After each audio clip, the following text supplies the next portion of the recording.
In this video, I'm going to show you how to set TP and SL, or take profit and stop loss, on TradeLocker. Now, the first thing you want to do once you're inside TradeLocker over here, you want to go to the right hand side down here where it says buy and sell.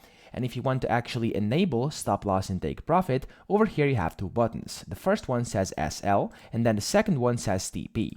Now, if you click on those and they're enabled like this, so they are colored, that means that they are currently active and the order is going to go through together with the stop loss and the take profit setting. Now, of course, you can only turn on one like this, so you can just click, it's going to get either enabled or disabled, and you can do it for whichever one of these two. And if you actually want to set different settings for take profit and stop loss, click on this arrow up, and here you'll be able to select if you want a market or pending order, because a stop loss and take profit are available on both of them.